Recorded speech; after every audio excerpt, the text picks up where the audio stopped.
My lady. My little lady. She's kind of camera shy, but I mean, she's great. Look at her little face. I love you so much, Leilani. Oh, her name is Leilani. I should have said that.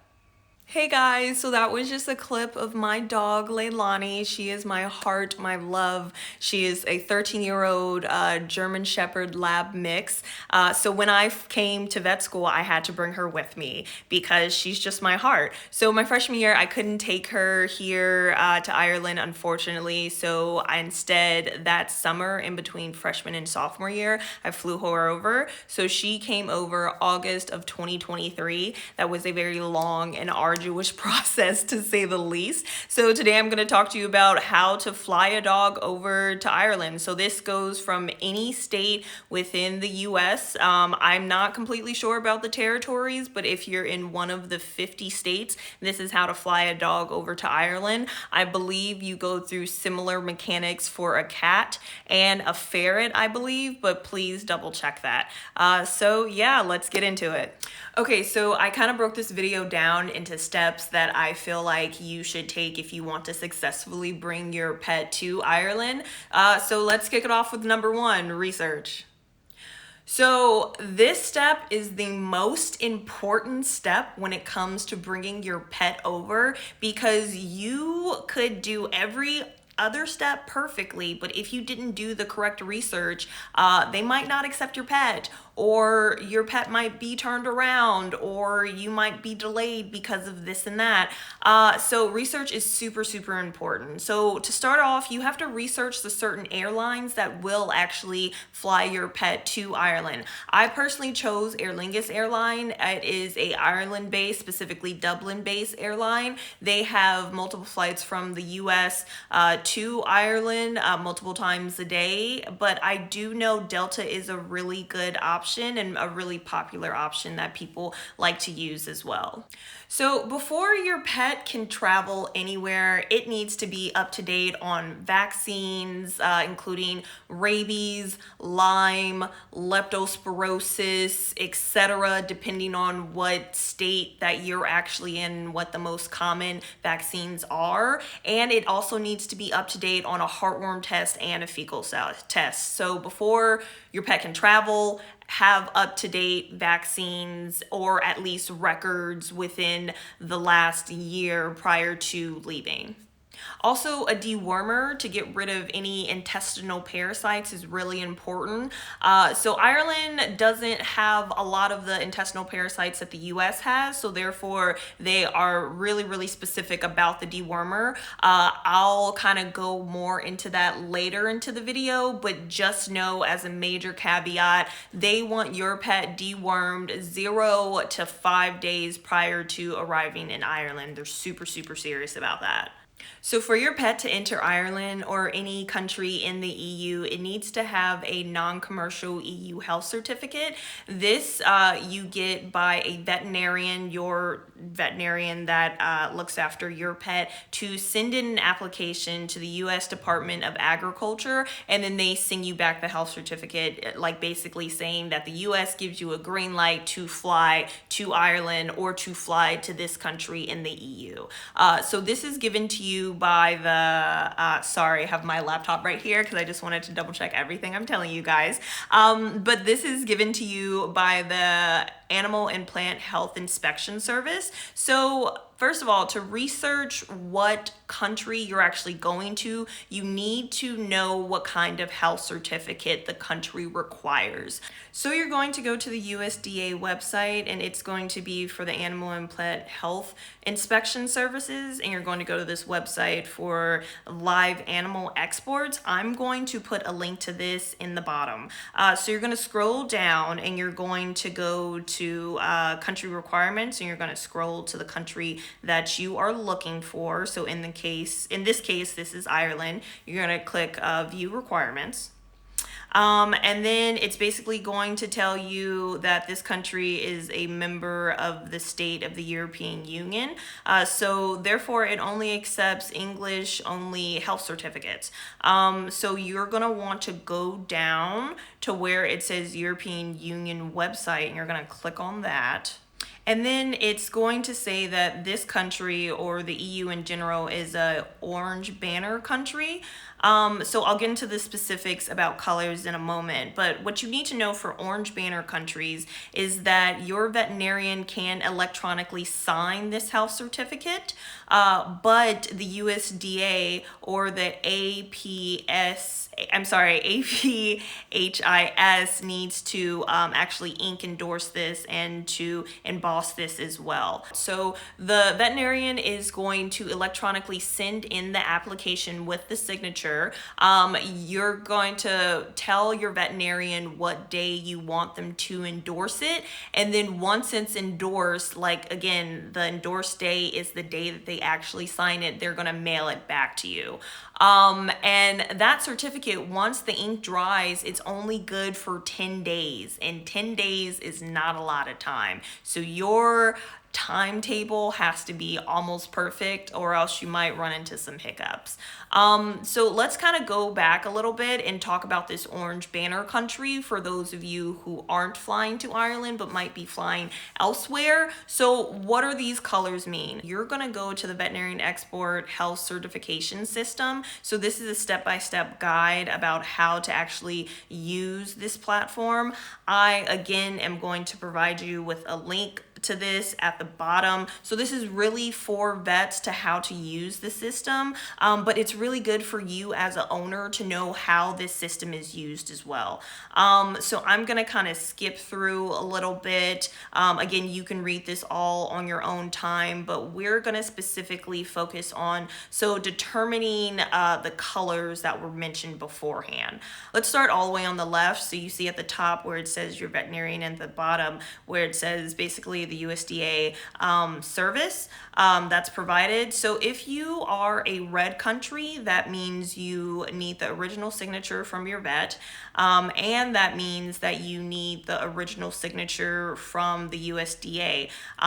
So luckily we are not, because when you need the original signatures for both, it kind of makes everything a little bit difficult for your timetable. Like I said, we are orange, and orange means that we can have an electronic signature from our vet, but then when it comes to the USDA, we need a physical signature. For the green countries, they are just really good. They have electronic for both. You'll actually get a really fast turnaround for that health certificate, and you hopefully shouldn't run into a lot of problems there for the green countries. And then yellow and purple, you can kind of read those for yourself. But again, this whole PowerPoint is really good just to break down the steps for you. It is 143 pages, so it's a lot. You don't have to read every one, but it is still a really good breakdown. I'm just gonna kind of go through with you what the health certificate looks like, what the vets are gonna fill out, and then what you as the owner or the transporter, whatever you're gonna be, has to fill out as well. First, I want to show you an example of what a blank health certificate looks like. So at the top, you're going to put like the name, the address, the telephone. On the right hand side, the vet is going to put their number, as well as just a whole bunch of information. They are also going to tag if this is a dog, cat, or a ferret. You're going to put the species name, the sex, the color, the breed. Again, this is everything that the vet is doing on their side. Again, just familiarizing you with the applications, kind of skipping some parts. So right here, you're actually going to put, well, not you, sorry, the vet is going to put the patient's information when it comes to their rabies vaccination, and then also their microchip as well. Further down, like I said, Ireland is super big onto deworming. Specifically, the EU is really big on it. So they want to know when the last dewormer was given. Again, this needs to be given 1 to 5 days prior to traveling. This is a really important step. If this is not filled out, they will not let you in. Please deworm your dog and do not have your pet be turned around. At the very bottom, there's the declaration page. So this is what you as the owner or the transporter will have to fill out. So it basically says like, I, and then your name is responsible for the transportation of, and then you're gonna put your pet's microchip information and then the health certificate information number, and then you're gonna sign as well. Moving on to the instructed example, again, it's the same exact form, but I just kind of wanted to show you what the red lettering was for. Again, both of these documents are going to be linked below so you can take a look at them yourself as well. Kind of going through the same things we see right here is the example as previously stated, the species, sex, color, breed, identification number, so on and so forth, that the vet is going to fill out so they know who's flying. And then if you scroll down, skipping a little bit, you're gonna see again what the microchip number is, where you're gonna have to put it here, and then the date that it was given, the rabies, the date of the vaccination, the manufacturer, the batch, everything that the vet will fill out, but you just should be familiar in general. Yeah, it's pretty important stuff. You don't have to worry about the blood sampling thing. That's not needed for pets that are coming from the US. Further down is again the dewormer that's gonna fill out all this information. It costs around $38 for the vet, like per health certificate. Even though it costs them $38, what you are going to be charged as an actual owner is going to be something much different, because they have to tack on the fee for even the exam itself and then whatever the clinic wants to charge. So just know, actually it only costs them $38, but you will have to pay way more than that just for that. And I personally recommend, if you can, to split up your annual appointment, what we talked about earlier, when you're getting the rabies and the bordetella and the Lyme and the lepto from the actual health certificate one, just because if you combine them together, the day that you submit the health certificate, or I'm sorry, that the vet submits the health certificate, it changes that $38 to $121. So therefore, you as an owner, you're probably gonna have to pay more. So if you can, timetable wise, do the annual a couple of months prior to the health certificate one, that would be the best for your wallet. The second step is the annual exam and the health certificate exam / appointment. Again, I would recommend that you split the two up. You can do it at the same time if you're kind of pressed for time. It's totally up to you. So like I mentioned earlier, you're gonna get your pet up to date on all the vaccines. Rabies is extremely important. You're also going to want to do a heartworm testing and a fecal testing. So Ireland currently does not have rabies whatsoever on this entire island. It does not have heartworms whatsoever on this entire island. So making sure that those two are up to date is extremely important. Also, during this exam, I would recommend that you go ahead and ask your vet for a copy of the rabies vaccine, and also just a copy of all their more recent medical records, and especially to highlight the fact that this patient was not off rabies for any amount of time, was consistently vaccinated against rabies for X amount of years, because that's very important to Ireland. Okay, moving on to step number 3, endorsement. That is the most important thing. So once it's submitted, tell your vet the day you want to be endorsed, because you only have 10 days. And in 10 days, you need to get the letter mailed back to you. I'm sorry, get the certificate mailed back to you. You have to get your pet dewormed. You have to sign the declaration saying, I, whoever, am transporting this pet. You have to fly to Ireland. Both you and your pet have to be on the same exact flight to Ireland, and your pet has to arrive in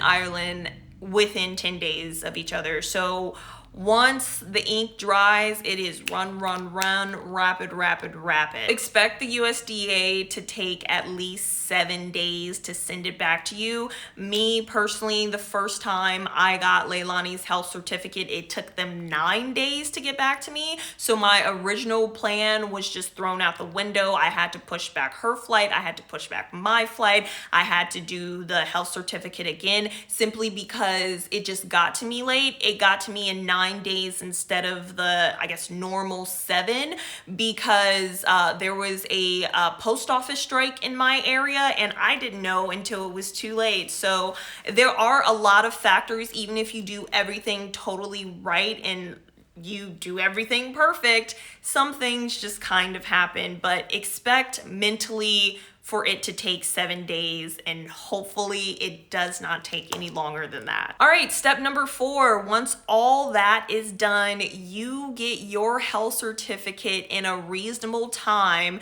You have to schedule an appointment with your vet for your dog to be dewormed there. Ideally, this would already be scheduled with your vet. Give it like a time range. Tell the vet that maybe you might have to do it a little bit earlier than when you originally anticipated, or maybe a little bit later. It truly all depends on when you get that health certificate. But during that exam, the doctor is going to administer the dewormer and then just sign the sheet that says was given at this time and administered correctly, and then their signature. And your pet has to be dewormed between 1 and 5 days prior to them arriving. So even that's even a tighter time crunch than the original 10 days, but that is very important as well. Step number 5 is your actual flight to Ireland. So like I said, I used Aer Lingus. Aer Lingus unfortunately couldn't fly her out of Atlanta, Georgia, but the day that I chose, she could only be flown out of Orlando for some reason, even though I originally picked Atlanta. But whatever, I at this point had already pushed my dog's flight back a week because of the health certificate. I wasn't gonna push it any further to just fly her out of Atlanta. So I was like, fine, we'll go to Orlando. So I rented a car, I drove to Orlando, and where you drop off your pet, it's not like the regular departure arrivals area. It's still the airport, but it's like another sector of the airport. And you're going to drop off your pet. You're going to drop off all the paperwork. Make sure that the paperwork is actually on top of the carrier itself. I would attach it with some duct tape, maybe put it in a clear plastic folder so they see everything. You don't have to have it completely assembled when it's in the car, because it's probably going to be really big. But once you take it out, completely assemble it, and then give all the paperwork to them. Also at that time, you are going to pay them a hefty amount to fly your dog over, just for all their services as well.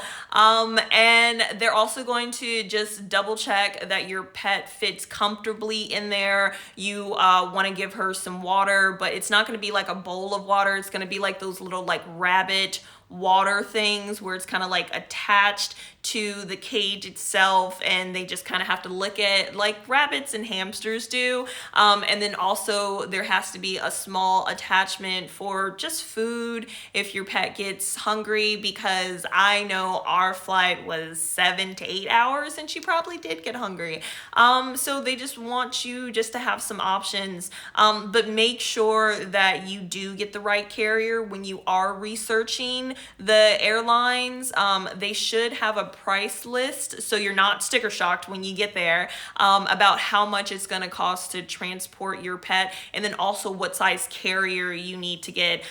They just double check again just for safety. If for some reason your carrier is too small, they will deny you and will tell you that you cannot fly. So honestly, it's best to go too big than too small, because you're already there and you really want to fly. Once your pet arrives in Ireland, unfortunately, you will not be the one to pick her up. A clearing agency here in Dublin will have to be. So what the clearing agencies do, they go, they pick up your pet, they bring them back to their facility, and then they do a once over, do an exam, make sure they're not not hurt or they weren't injured during transportation. They also look at all the documentation that is, again, attached to the top of the carrier. Duct tape, I'm telling you, will save your life. They just go over all the paperwork, and once your pet is determined to be just A-okay and is given the stamp of approval, that facility will call you and tell you to pick up your pet. So researching these clearing agencies, that's going to be way up in step number 1 to make sure you have the right one. Again, all the clearing agencies should tell you a price range that you will have to pay once you pick up your pet, and then anything else that they need from you to basically get your pet, just like when the flight's supposed to be there, and around like what is the travel time and just certain things like that. So I personally use this agency. Well, it's not an agency, it's more of a vet clinic that has a clearing agency, but there are multiple in Dublin. I think there's another one called Multi-Cargo as well, and like a few others, but if you do that in your own research, then you can find them. So to conclude, this whole process was a lot, right? It is multiple vet visits, it is vaccination updates, it is buying a big enough carrier, it is paying the traveling agency to actually fly her, it is paying the clearing agency once she's here in Dublin. It's a lot. It is a lot. Oh, it's the health certificate itself. So overall, to transport my 50-pound dog from the US to Ireland cost me around $2,500 to $3,000. It's a lot, I know, but honestly, I love my girl, I do, and I would do it a million times over if that means she can hang out with me here in Ireland, but it is a hefty bill. Also, I would like to say the size of your pet does also determine the price as well. When I talked to Aer Lingus about transporting my pet, one of the first things they did is ask her size, because the smaller your pet, the cheaper, the bigger your pet, the more expensive. But for those of us with large dogs that want to travel with them, this is how much it's gonna be. So anyway, I hope this video really helped you guys. For anybody who's traveling to Europe, anywhere in the EU, or specifically Ireland with their dog and is moving their dog here, this is what you have to do. It's long, it's arduous, but I'm telling you, they make it worth it. So thanks for hanging out with me, guys. Don't forget to follow me at Dr. Imani Travels, all one word, on Instagram and TikTok. And if you feel like you like the vibe here and you like some really helpful tips on vet school, travel, or anything else in between, please like this video and subscribe to my channel. Thanks.